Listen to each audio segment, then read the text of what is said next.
Please click on the subscribe button and click on the bell icon to get the latest notifications.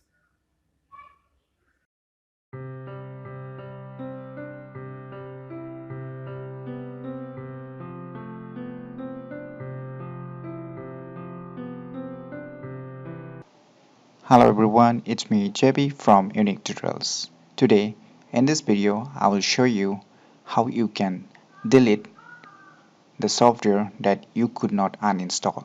So, without any further more delay, let's begin.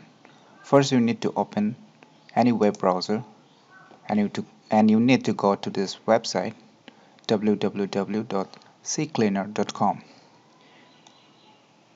Once you log into this website, you can see its web page, and here you can see a download the free version and get the CCleaner Pro. So if you don't want to purchase and you want to try the free version, then you can download this free version. You click on the free version, as I've already downloaded and installed it already, so you download it. After downloading, you install it. Once the installation is done,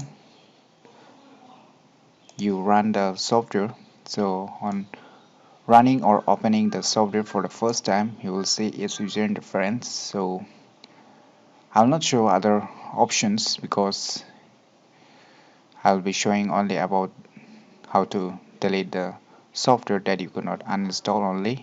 Only that section I'll be showing. So here you can see easy clean, custom clean, registry, tools and options. So you need to click on the tools.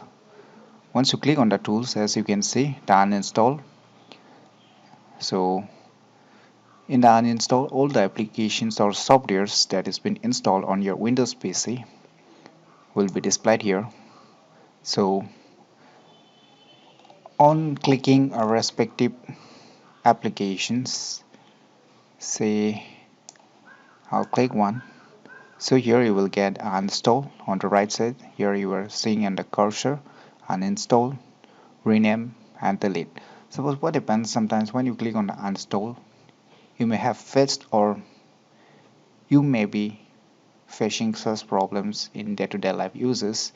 So what you can do is when the uninstall does not work, then there's one options that you can click on directly delete. Then this software will be automatically delete or forced to uninstall. So in my opinion, you should definitely try this uninstall features first. Then after that only you should try this delete options if it does not work. So sometimes what happens when the uninstall does not works properly and that function cannot uninstall your required or desired software, then you need to force it to get uninstalled. So me show you. Just click on delete, click OK. So it's gone. As you can see here, it's gone. So in this way you can uninstall or force to uninstall those softwares which you cannot uninstall using its normal uninstalling process. So in my point of view, if you face such problems in your day-to-day life uses while using your Windows PC or any Windows laptops, so try this software which is totally free, and even if you like the pro version, you can purchase the pro version too, but free version to include this feature, so you don't need to purchase for deleting any software or for uninstalling any softwares. So in my point of view, you should definitely check this out and try it yourself. So if you find this video information useful, click on the thumbs like button, and please do support our channel by subscribing our channel, and lastly, thanks for watching.